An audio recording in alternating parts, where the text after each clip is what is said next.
जितना अधिक से अधिक हो सके इस मानव जीवन में भगवान का नाम ले लेना।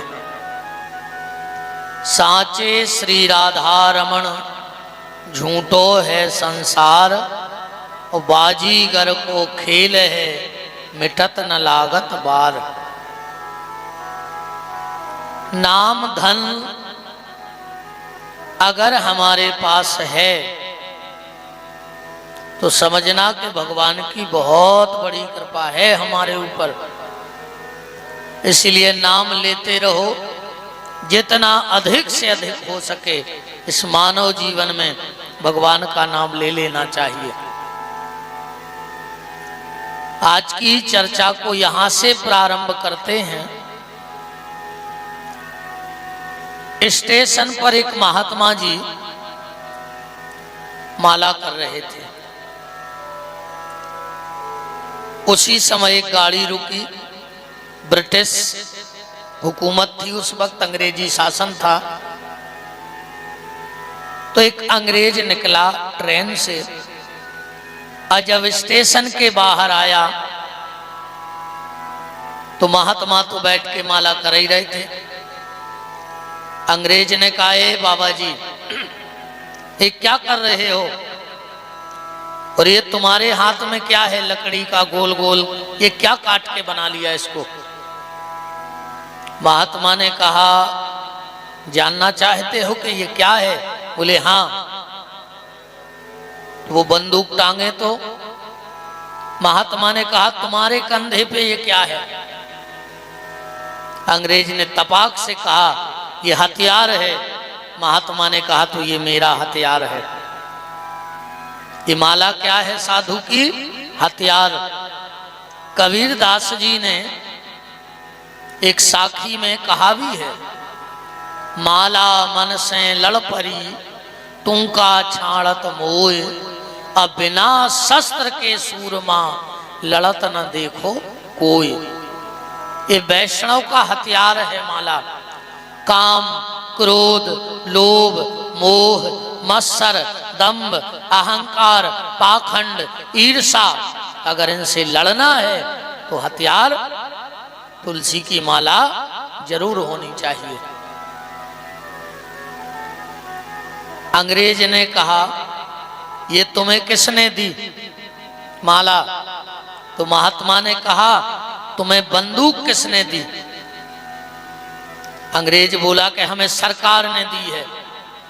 महात्मा हंस के बोले, अगर तुम्हें तुम्हारा हथियार सरकार ने दिया है तो हमें माला सांवरे सरकार ने दी है। ये हमें अपनी माला सांवरे सरकार ने दी है। अंग्रेज ने कहा, तुम्हारा हथियार क्या कर सकता है? ये तुम्हारा हथियार क्या कर सकता है?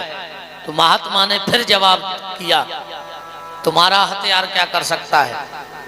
अंग्रेज बोला, देखना है हमारा हथियार क्या कर सकता है। उसने कंधे से निकाली बंदूक। पेड़ पर बैठी थी चिड़िया, चढ़ाया घोड़ा, निशाना साध के मारा, चिड़िया नीचे गिर गई। बोले, देख लो हमारा हथियार ये कर सकता है। अब बताओ तुम्हारी माला क्या कर सकती है, तुम्हारा हथियार क्या कर सकता है? महात्मा उठे, अपने राम का किया दर्शन, माथे से लगाई माला और जोश मरी हुई चिड़िया पे रखी। चिड़िया फर्र से उड़ गई। बोले, हमारा हथियार ये कर सकता है। अगर तुम्हारी बंदूक मार सकती है तो माला जिला सकती है। भगवान का नाम तुम्हें जीवन दे सकता है, तुम्हें नई राह दे सकता है। पर विश्वास के साथ, श्रद्धा के साथ अगर भगवत नाम में हमारी रुचि हो जाए, और शास्त्र तो यहां तक कहता है कि जिसकी 4 चीजों में श्रद्धा नहीं है वो कभी गोविंद को पा नहीं सकता है।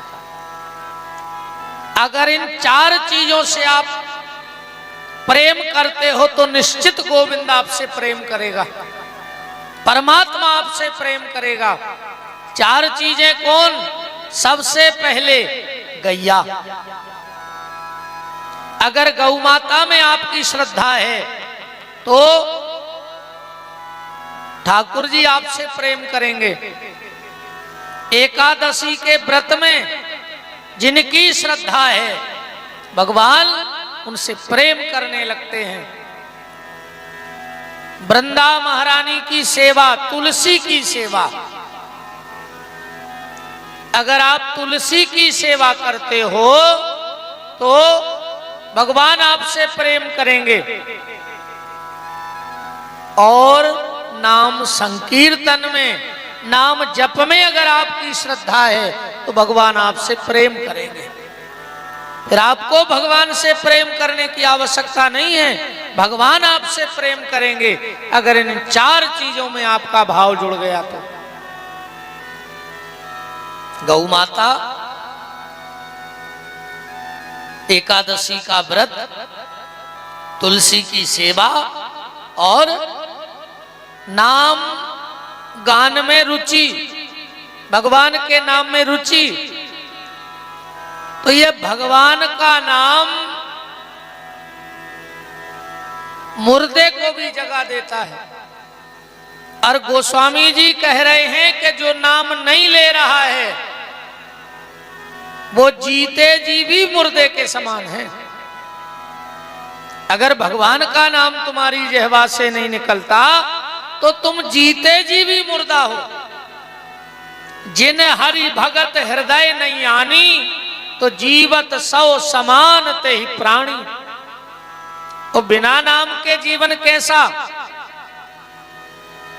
जब हनुमान जी रावण के दरबार में पहुंचे, रावण हनुमान जी को अपना वैभव दिखा रहा था। हमारा सोने का महल देखो, हमारा परिवार देखो, हमारी पहुंच पकड़ देखो। हनुमान जी देख ही नहीं रहे थे।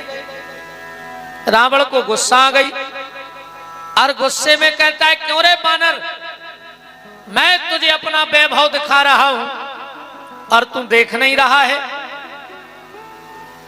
हनुमान जी ने बड़ा प्यारा जवाब दिया। कहा, रावण, जो तेरे घर में है वो मैं देखता नहीं हूं और जो मैं देखता हूं वो तेरे घर में है नहीं। रावण ने कहा, मेरे घर में किस बात की कमी है? किस चीज की कमी है हमारे घर में? हनुमान जी बोले, रावण तुम विद्वान हो, तुम खुद बताना कि तुम्हारे घर में किस चीज की कमी है। रावण ने कहा, पूछो। हनुमान जी ने कहा, रावण एक बात बताओ, किसी नारी के लिए करोड़ों रुपए का जेवर पहना दो और उसे कपड़ा ना पहनाओ तो क्या कोई समझदार व्यक्ति उस तरफ देखना पसंद करेगा? रावण कहता है, नहीं करेगा। हनुमान जी बोले, तो तेरी हालत भी ऐसी हो गई है रावण। बसनहीन नहीं सोह सुरारी और सब भूषण भूषित बर नारी, ऐसा सुंदरकांड में लिखा है। तो बिना भगवत नाम के, बिना भगवान के नाम के सब व्यर्थ है। इसलिए नाम जपते रहो, नाम लेते रहो, जैसे बने वैसे लेते रहो। हम लोग कल पहला श्लोक से महापुराण का सुने थे कि हे सूत महाप्राज्ञा सर्व सिद्धांत विता प्रभु आख्या ही में कथा सारम पुराणानां विंशता। सूत जी महाराज से शौनक ऋषि कह रहे हैं कि अब आप हमें कथा का सार बताओ।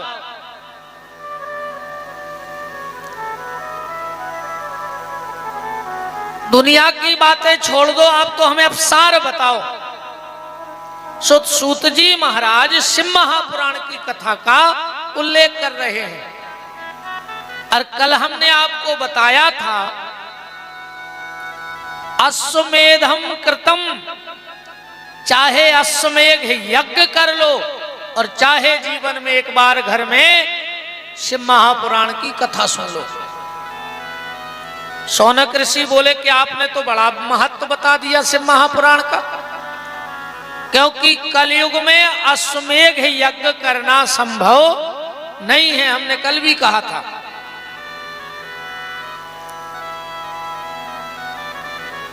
बारह ज्योतिर्लिंग, सप्तपुरी, गंगा, गया, सारे तीर्थ में जाकर के तपस्या कर लो और शिव महापुराण की कथा कर लो। बराबरी का पुण्य बताया गया है शिव महापुराण में। तो सूत जी महाराज से शौनक ऋषि कह रहे हैं, आपने इस ग्रंथ का इतना बड़ा महत्व बताया है, इतना बड़ा महत्व बताया है, अब कृपा करके ये बताओ कि इस ग्रंथ को पहले किसी ने सुना, कोई इतिहास है? सूत जी महाराज कहते बिल्कुल है। आसीत किरात नगरे ब्राह्मणो ज्ञान दुर्बल, दरिद्रो रस विक्रेता, देव धर्म परांग मुख। किरात नगर में एक देवराज नाम का ब्राह्मण रहता था। खाली जाति का ब्राह्मण था, कर्म एक भी ब्राह्मण वाला नहीं था उसके भीतर। रस विक्रेता, शराब बेचता था, शराब पीता था, जुआ खेलता था, अभक्ष का भक्षण करता था, जो नहीं खाना चाहिए वो भी खा लेता था। देखो, हाथी भूखे मर जाएगा पर मांस नहीं खाएगा, और शेर भूखे मर जाएगा पर रोटी नहीं खाएगा कि खा लेगा।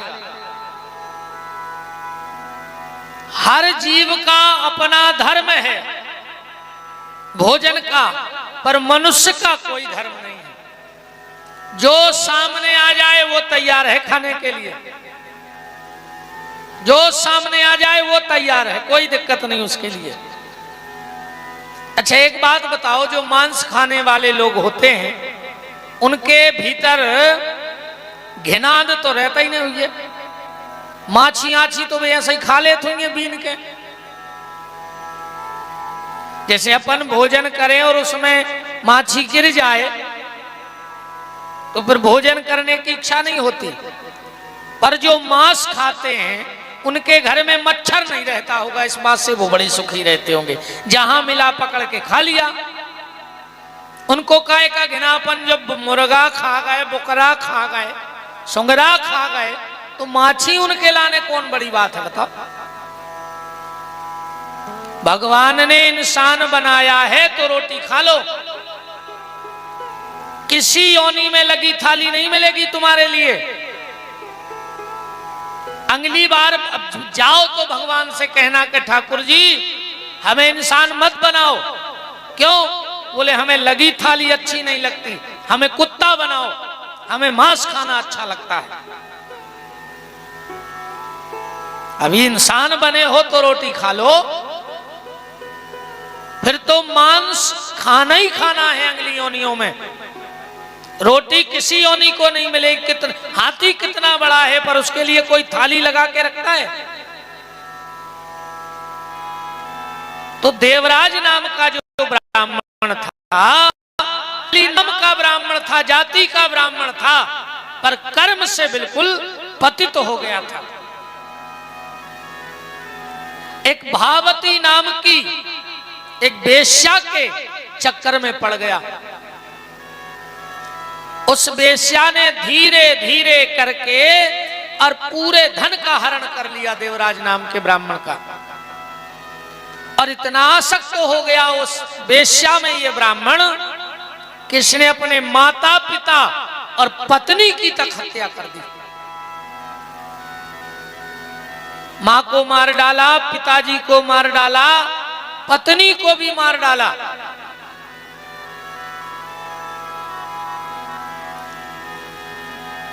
अब तो जब तक धन रहा तो वेश्या ने साथ दिया, क्योंकि गोस्वामी तुलसीदास जी ने अपनी ग्रंथावली में लिखा है कि पर धन पर मन हरण में, दूसरे का धन और दूसरे का मन हरने में ऐसी महिलाएं बड़ी चतुर होती हैं। पर धन पर मन हरण में गणिका बड़ी प्रवीण, और तुलसी चतुर वो जानियो जो राम भजन में लीन। जब पूरा धन देवराज नाम के ब्राह्मण का इस वेश्या ने हरण कर लिया तो एक दिन इसको घर से निकाल दिया। अब ना तो मां बची, ना पिता बचा, ना पत्नी बची, ना परिवार बचा और ना संपत्ति बची। देखो, जीवन में कष्ट 5 जगह से आता है। मानव जीवन में कष्ट कहां से आता है? 5 जगह से। पहला संसार से, दूसरा शरीर से, तीसरा संपत्ति से, चौथा संबंधियों से और 5वां संतान से। सिर्फ 5 जगह से हमें कष्ट मिलेगा जीवन में। संसार, संपत्ति, संबंधी, स्वस्थ और संतान। और उनमें जो सबसे बड़ा कष्ट है वो है औलाद की तरफ से जो कष्ट आवे माता पिता के जीवन में।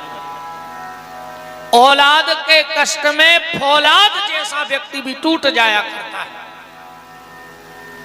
कितना ही फौलादी क्यों ना हो, पर जब औलाद तकलीफ देती है, जब औलाद कष्ट देती है, तो फौलाद जैसे हृदय वाला भी टूट जाया करता है। चारों तरफ से टूट गया देवराज नाम का ब्राह्मण। प्रयाग पहुंच गया। वेशभूषा बड़ा प्यारा बनाया इसने। और एक मंदिर में गया तो सबने सोचा पंडित जी हैं। अब मंदिर वालों को क्या पता कि पंडित जी का पिछला जीवन क्या रहा है। मंदिर में पड़े रहते, बूढ़े हो गए थे, 2-4 रोटी खाने को मिल जाती। कुछ दिन बाद मंदिर में शिव महापुराण की कथा बैठी। सूत जी महाराज कह रहे हैं कि शिव महापुराण की कथा बैठी और उसी समय इसको बुखार आ गया, ज्वर। अब कोई सेवा करने वाला तो था नहीं, थोड़ा बहुत कुछ पा लेता फलल, मंदिर में ही पड़ा रहता। अभी को मन काहे को कथा में लगे, कथा में सबको मन नहीं लगे। एक बात बताना, किसी महिला की नाक कट गई हो, इतनी एक्सीडेंट में इतनी नाक कट जाए, अब उसको तुम कितनी बड़ी ज्वेलरी की दुकान में ले जाओ, ओके का काम की बताओ। चाहे राजस्थान का सोना हो, चाहे जयपुरी हार हो, कितनी महंगे सोने की दुकान में ले जाओ, पर जिसकी नाक कट गई उसके लिए सोना किस काम का। जैसे नकदी के लिए सोने की दुकान किसी काम की नहीं है, ऐसे ही कपटी के लिए भगवान की कथा भी किसी काम की नहीं है। उसका मन नहीं लगेगा कपटी का। कपटी आदमी कथा सुना ही नहीं सका, कथा में बैठा ही नहीं सका। तुम जबरदस्ती लेवाई ले आओ सो तुम्हें बैठा के भाग जाए, चाहे फिर वो तुम्हें लेवावे आ जाए शाम को गाड़ी से। हाँ, तुम कितना खेच तान के लेवल आइयो कि चलो 2 मिनट को चलो, वो तुम्हें तो छोड़ जाए, वो नहीं बैठ सका। जैसे नकदी के लिए सोना किसी काम का नहीं है, ऐसे भीतर के कपटी के लिए सत्संग भी किसी काम का नहीं है, वो बैठ नहीं सकता कथा में। कथा में बैठना सबके बस की बात थोड़ी है, पर जो कथा में नहीं बैठत, कीर्तन में नहीं बैठत, मंदिर में नहीं बैठत, भगवान कहते थे नहीं बैठो, अब हम तुम्हें अस्पताल में बैठा रहे हैं हफ्ता को, होते तो बैठो। जो भजन को टाइम नहीं निकालते, कथा को टाइम नहीं निकालते, कीर्तन को अपन को चलो कथा है, हमें यार टाइम ही नहीं आवे, अब टाइम ही नहीं आ, अबे हमें टाइम ही नहीं आ। वो तो जो अच्छो है कि मौत बता के नहीं आऊ कि हम कल आ रहे हैं, ना आदमी कह दे कि कल ले यू आ रहा है, हमें टाइम ही नहीं है। वो तो अचानक मौत आ जाते तो आदमी को संभलने को मौका नहीं मिले। जिनको कथा को टाइम नहीं मिलता, कीर्तन को टाइम नहीं मिलता, भजन को टाइम नहीं मिलता, जो बहुत ज्यादा व्यस्त रहते हैं संसार में, भगवान कहते रुक जाओ बेटा, ये बार तो हमारी गलती हो ही गई कि तुम्हें आदमी बना दो, अगली बार हम तुम्हें ऐसो बना के पहुंचे हैं कि तुम्हें काम ही नहीं रहे। टाइम अगली बार भगवान कहते हैं हम ऐसो बना के भेजे हैं कि तुम्हें काम ही नहीं रहे। पता है अगले जन्म में का बन हो? कुत्ता। बताओ कुत्तों हो का काम है कछु काम? 1% को काम नहीं है कुत्तों हो पूरी जिंदगी में, ये पूरे बेया जो उनको भजन को टाइम नहीं रहते, तो सत्संग में टाइम नहीं रहते। तो अच्छा अक्सर एक बात और देखियो, कोनो गांव चले जाइयो, कोनो शहर चले जाइयो, सबसे ज्यादा कुत्ता मिले हैं मंदिरों के थे, सबसे ज्यादा कुत्ता मंदिरों के मिले थे। कैसे उनको याद रहे थे कि पिछली बार हमें ते आए नहीं थे, सो जागत भाई है ऐसे अब ये बार तो जाए। अच्छा ये बार मंदिर जे हो तो पुजारी जी प्रसाद दे, मंदिर तो जाने पड़े, अगले जन्म में कुत्ता बन के जाओ सो पुजारी जी लठ दे। इसलिए कुत्ता बन के अगली बार मंदिर ना जाना पड़े, इसलिए अभी थोड़ा बहुत टाइम भगवान के भजन को निकाल लिया करो। एक घड़ी आदि घड़ी यादव में पुनियाद, तुलसी चर्चा राम की हरे कोट अपराध।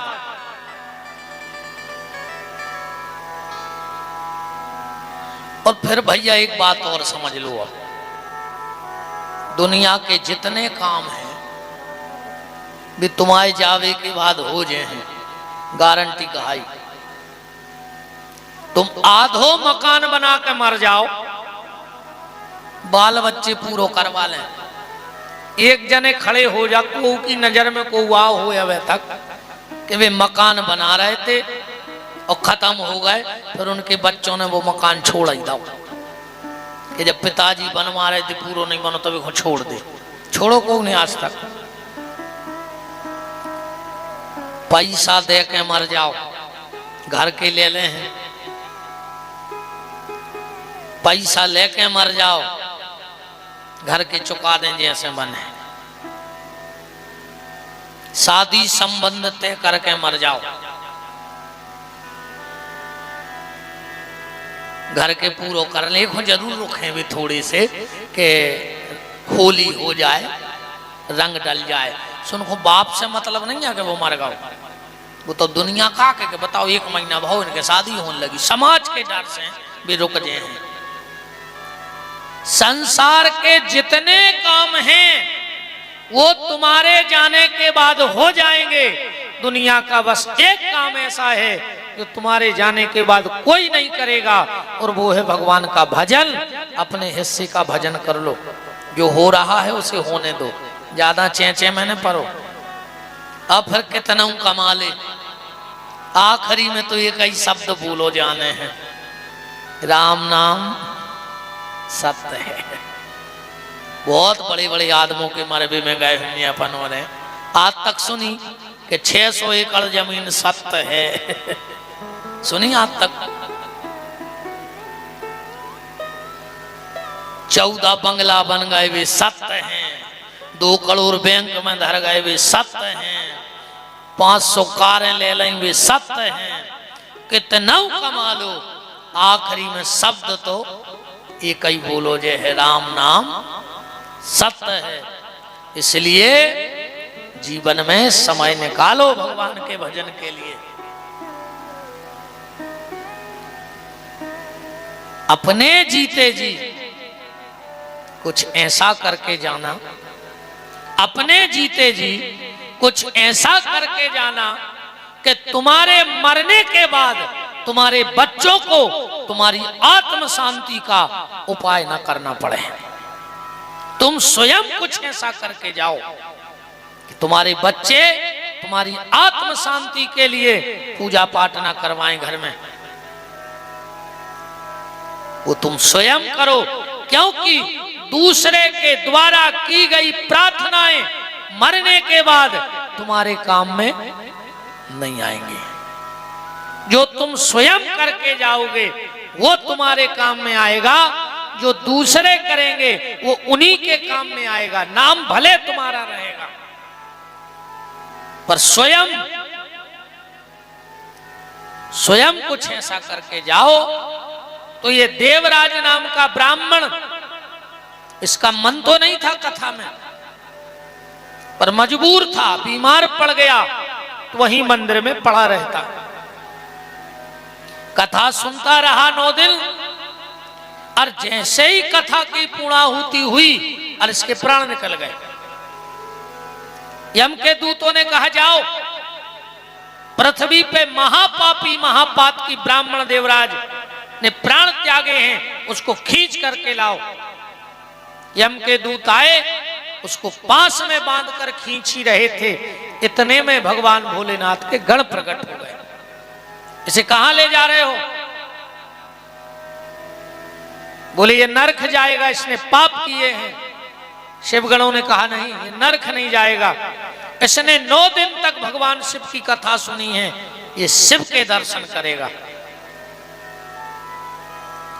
यम के दूत बोले इसने मन से थोड़ी सुनी है, ये तो बिना मन के पड़ा रहा।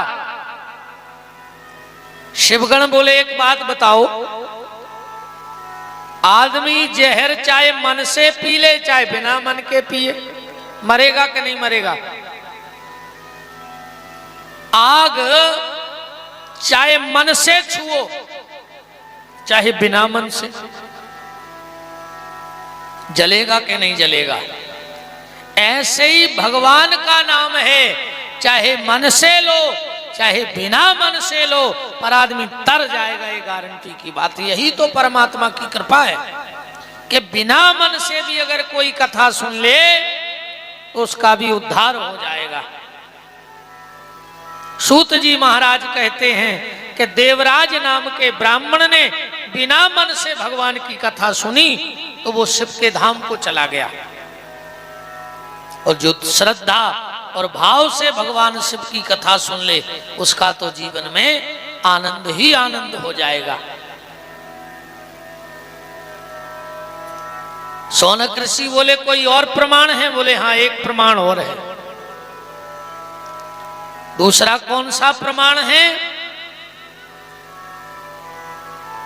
बोले बिंदुक नाम का ब्राह्मण था, ध्यान से सुनना। यहां तो अकेला देवराज बेकार था, बिंदुक का तो पूरा गांव ही बेकार था, पूरा गांव बेकार था।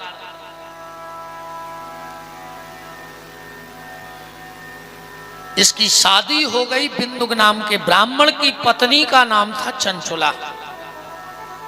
सूत जी महाराज कह रहे हैं कि चंचुला बड़े अच्छे परिवार से आई थी, बड़े संस्कारवान परिवार से आई थी, उसके परिवार में खूब पूजा पाठ होता था। पर जब बिंदुक नाम के ब्राह्मण के घर में आई, ये तो महापापी था, और अकेला वो पापी नहीं था, पूरा गांव पापी था। उस गांव में कोई भी स्त्री किसी पुरुष के पास चली जाए, कोई भी पुरुष किसी स्त्री के पास चला जाए, वहां किसी को कोई दिक्कत नहीं थी। मांस मदिरा वहां आम बात थी, व्यभिचार वहां आम बात थी।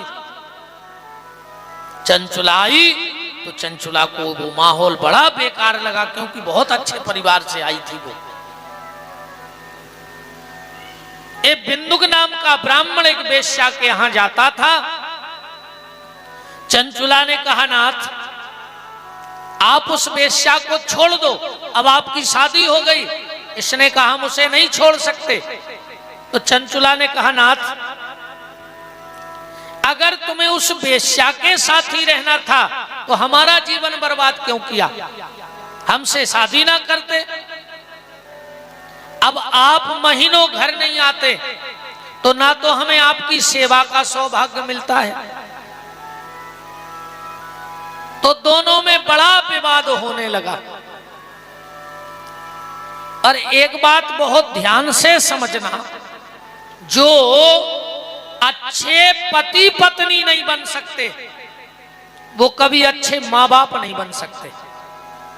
अगर अच्छे माँ बाप बनना है तो आपको अच्छे पति पत्नी बनना पड़ेगा पहले, क्योंकि आज के जो माँ बाप हैं वो कल के पति पत्नी हैं, और जो आज के पति पत्नी हैं वो कल के माँ बाप बनेंगे। जब माँ बाप में झगड़ा होगा तो आप बच्चों को क्या संस्कार दोगे बताओ। और आज वर्तमान समय में पैसा कमाना कोई बड़ी बात नहीं है। पैसा तो डलो है, तुम जितो इकट्ठो कर पाओ सो कर लो। पैसा पुरो है, ये तो कर्म भागी बैठे बैठे रो रहा है कि चाल ही नहीं चल रहा। कमावे खड़े तो हो जाओ। पैसा कमाना कोई बड़ी बात नहीं आज के समय में।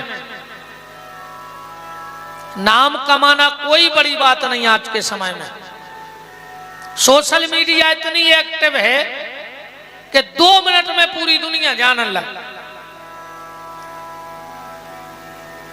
अब भाई हफ्ता 15 दिन पहले वो बाबा को जानत तो 300-400 मार गए, पूरा विश्व जानने लगो 2 मिनट में।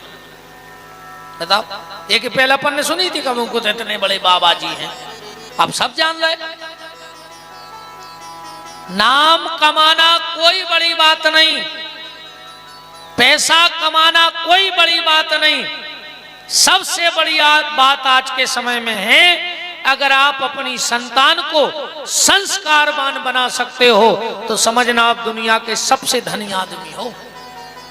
और अगर संतान बिगड़